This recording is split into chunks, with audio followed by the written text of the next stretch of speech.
This channel is proudly partnered with the What the Funk shop. Please check out their store for all sorts of products. They have miniatures, dice, game master screens, home decorations, and many other things. You will find the link in the description and in the pinned comment. And make sure that you use my code for a special discount.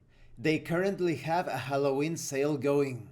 Hi, welcome to this part of my review featuring the Hardy Voice role-playing game. If you haven't seen the other parts of my review, featuring this solo/co-op tabletop RPG storytelling hybrid game based on the classic mystery solving duo, please check out the playlist in the description below. This time we are going to talk about face cards and cracking the case. Face cards represent your chums. Remember that during setup, you decided who was represented by jacks, queens, and kings, respectively. Whenever you reveal one, describe a scene involving that character. This happens in addition to the black or red card result.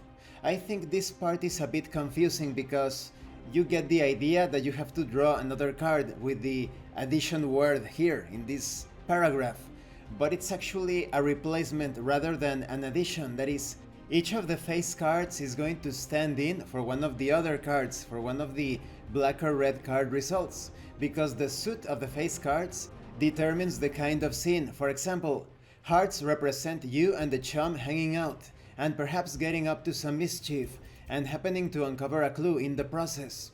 But if you draw clubs, it represents your chum being the victim of a crime by the culprit. Now, if you have enough clues that you think you can correctly guess the culprit, you can accuse them and try to crack the case. Cracking the case ends the game. If you get it right, you win, but if you get it wrong, of course, you lose. Turn over all of the face-down cards in that suspect's row. If there are 3 red cards and 1 black card, they are guilty, and you catch the culprit. Describe how you apprehend the culprit, what happens to that character, how the innocent suspects react to the culprit being caught, and how you celebrate afterwards. However, if there are 2 or more black cards, the culprit is actually innocent. Describe what went wrong, what happens to the innocent accused, and how the actual culprit escapes.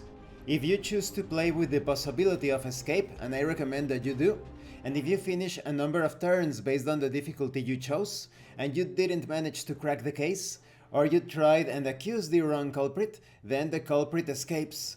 Turn over all of the remaining face-down cards to reveal who the culprit is, and describe how they escape. Putting that aside, during normal flow of play, once you finish describing your scene, and if you haven't cracked the case and the culprit hasn't escaped, your turn, of course, is over. If you are playing with someone else, they should pick who to tail or where to investigate. The next turn plays out the same way. Continue until you either catch the culprit or they escape. And this concludes this part of the review. In the next part, I am going to give you my thoughts on the included Hardy Boys story without spoilers, and I'm going to give you my final thoughts on this storytelling RPG hybrid game. When it comes to the turn sequence, I recommend that you have a session 0 before starting the whole thing, because you need to decide if someone can perhaps interrupt the scene with actions from your own player character, perhaps even alter the scene that the other player is describing, because otherwise things could get a bit messy as the other player is describing the scene, and you don't know if you should perhaps modify that scene with your own input, with the description of your actions, or if you need to wait until it is your turn to describe the next scene. It is all about that. I will elaborate on this in the next part of this review series. Thank you for watching this part of the review. Don't forget to leave a like, a comment, and subscribe.